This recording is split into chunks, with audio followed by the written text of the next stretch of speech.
Bueno, ya se lo decía, ayer se rompió el récord de contagios registrados en un lapso de 24 horas, casi 25,000 en un solo día.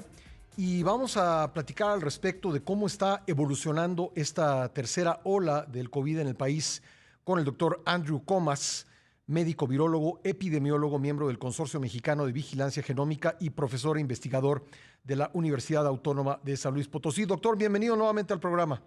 Hola Pascal, muy buenos días, gracias por la invitación. Bueno, pues sube y sube y sube el número de contagios. ¿Cómo debemos interpretar esta cifra? Debemos interpretar, bueno, hay que entender que esta cifra, para empezar, es un subregistro. Realmente el número de casos o de infecciones que están dando es entre 25 y 30 de lo que estamos viendo. Pero este gran incremento se debe a dos factores, ¿no? Por un lado, la relajación de medidas por parte de la sociedad y del gobierno, y por otro lado, pues la presencia dominante de la variante Delta. Bueno, sí, efectivamente, a pesar de que varios estados se encuentran en rojo o en naranja, naranja es el caso de esta capital, de acuerdo con el gobierno de la ciudad, y debiera ser rojo según el gobierno federal. Pero vemos en las calles de la Ciudad de México, no he estado en los últimos días en otra entidad, pero las calles de la Ciudad de México atestadas, doctor, los lugares públicos llenos, como si estuviéramos en semáforo verde. Efectivamente, ya existe una desensibilización por parte de la sociedad a la pandemia. Y algo que ha hecho mucho daño fue que al inicio de esta tercera ola, bueno, ahorita al inicio llevábamos 4 semanas, el gobierno federal dijo que era una olita y que no iba a haber mayor importancia porque no había gran mortalidad. Y ese mensaje nos ha llevado a que la sociedad no entienda el tamaño del problema en que nos encontramos. Sí, ayer tuvimos 300% más casos que el mismo día del año pasado, y si tuvimos una mortalidad muy similar al año pasado, vaya, no va subiendo la mortalidad al mismo ritmo que los casos, y eso le da a la gente una falsa percepción de que, ok, tenemos mucho, pero no pasa nada. Doctor, aún así, teniendo usted toda la razón, aún así yo pienso que pues 600 muertos son como 13 autobuses llenos de personas en un solo Vea, día fallecidas. no, es demasiado. Sí. Si hace un año estábamos criticando que ese número de defunciones no eran aceptables para nuestro país, hoy siguen siendo no aceptables. Porque ¿qué quiere decir? Que lo único que se ha hecho es vacunar. No tenemos más defunciones porque se ha vacunado, pero no se ha hecho ninguna otra estrategia Ujú. para reducir esas muertes. Pongo el ejemplo de Japón. Japón tiene un tamaño de población muy similar a nosotros, claro, con una densidad poblacional mucho más importante, que llega a tener muchas veces una incidencia muy similar a la de nosotros, pero que llega a tener hasta 0 muertos. O sea, aquí sí tenemos una falla muy grande por parte del sistema de salud para registrar estos 600, 700 muertos diarios. Sí, porque yo creo que como hemos tenido días durante la segunda ola de más de 1,000 muertos, pues pareciera que 600 es nada de consideración, cuando que si lo comparamos, por ejemplo, con el número de personas asesinadas en este país, y también me parece una tragedia que son 100 en números redondos, pues son 6 veces más. Sí, y de hecho, bueno, ya de por sí en México ya llegamos a normalizar Ujú. o a no hacer caso a la muerte derivada de la violencia y el narcotráfico. Ya pasó lo mismo con la pandemia. Y como nos repiten que no pasa nada y que no pasa nada, pues tenemos una de las peores ahorita escaladas que viene y aguas, porque esto se está dando en un panorama que no es de alta transmisión. Y me refiero de que climáticamente en México ahorita pues es verano y no estamos teniendo la transmisión óptima de la variante Delta, ya sea con esta variante o con una variante que siga en condiciones de invierno, pues el tamaño de la cuarta ola sería todavía mucho más grande, esta tercera que ya está rebasando por mucho a la segunda.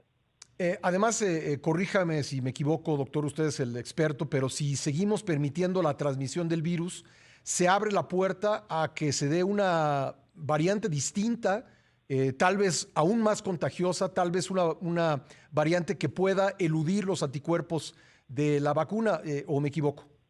No, estás en todo lo cierto, Pascal, porque eso pasó en Brasil, eso pasó en la India, que tienen un panorama muy similar a México. Ya mucha gente se había infectado, más del 70% por el virus original, y dejaron de tener las medidas. Entonces, los que estaban infectados, que no, los que recién infectados, que estaban contagiando el virus, al encontrarse con una gran población parcialmente inmune, se generó la variante gamma, se generó la variante Delta. Bueno, también pasó lo mismo en el Reino Unido con la Alfa, y entonces se generan esas nuevas variantes que pudieron infectar o reinfectar a las personas que ya habían tenido COVID. Entonces, México tenemos una gran población que ya ha tenido COVID. Estamos nosotros calculando que por lo menos en nuestro país será unos 76 millones de personas que ya han tenido COVID, una población que todavía sigue siendo pobre, ¿sí? Y un panorama en donde hay una alta tasa de contagios. De hecho, se considera que más de 100 casos diarios por millón de habitantes es una tasa alta una tasa de alta transmisión. Bueno, en México ya llevamos, por ejemplo, el día de ayer fueron algo así como 274 casos por millón de habitantes. Estamos más del doble de ese umbral. Entonces, tenemos la receta perfecta Sí. para que se genere una nueva variante. Pues, doctor, tengo que hacer una pausa obligada, pero me gustaría preguntarle sobre el regreso a clases y Sí, algunos claro. otros temas. ¿Me podría esperar un par de minutos? Sí, por supuesto. Gracias. Regresamos con el doctor Andrew Comas. Si tiene usted preguntas, por favor, mándemelas a través de las redes sociales, @Beltrán del Río en Twitter, /Beltrán del Río en Facebook. Ya bueno. Le agradezco mucho al doctor Andrew Comas que me haya esperado en la línea. Estoy viendo el anuncio oficial o la infografía oficial del regreso a clases presenciales el 30 de agosto. El próximo 30 de agosto México regresa a las escuelas, es el titular, pero si uno lo lee y revisa hasta abajo de esta infografía, dice: en el mundo no existe evidencia de epidemia por COVID-19 en menores de edad. ¿Qué le parece a usted esto, doctor? Bueno, en el caso de la Secretaría de Educación Pública creo que es picia tras picia. A ver, vamos separando cosas. Hay que entender que del grupo de edad de 16 a 55 años es el 80% de los casos, ¿no? O Sí. sea, ya de entrada ahí tenemos que los que van en secundaria y en preparatoria es un número muy importante de casos. Pero eso de que no hay evidencia, por supuesto que no, es completamente falso. En el caso de los niños, nosotros, eh, pues sí son un porcentaje importante. Digo, afortunadamente, en México todavía no tenemos el problema que tienen en Estados Unidos con pacientes pediátricos, pero por supuesto que hay evidencia. De hecho, en un momento más te puedo dar la cifra, pero no sé de dónde sacó eso la Secretaría de Educación Pública, porque eso es un problema muy serio. Que den ese mensaje de que no pasa nada o de que no hay casos en niños, por ejemplo, de 0 a 15 años en nuestro país, ¿sí? Son el 20% de los casos de COVID. Bueno, pues ahí está el dato muy claro. Usted escribió un artículo en Nexos diciendo que sí se puede regresar a clases de manera segura, pero bueno, esto implica hacer una serie de cosas que le pregunto, ¿las está haciendo la SEP? No, porque para empezar el primer requisito es que pase esta ola, ¿no? Ujú. O por lo menos que tengamos un descenso sostenido. ¿Por qué? Porque el regresar a clases genera pues un incremento de movilidad. Y si yo incremento la movilidad a nivel nacional con esta terrible ola, pues voy a incrementar los casos. Pero la SEP sacó ahí un decálogo guantier de 10 buenas intenciones, que son eso, 10 buenas intenciones, pero no son una estrategia. No se habla de estrategias burbuja, Ujú. no se habla de qué hacer para detectar los casos, cómo los vas a aislar, cómo vas a poner en cuarentena los salones, cuándo van a regresar. No, ellos dicen que si hay un caso lo tienen que comunicar a Edutel cuando no es el camino para el reporte de los casos. No hablan sobre ventilación, hablan sobre inflar globos, sobre comer dentro del aula.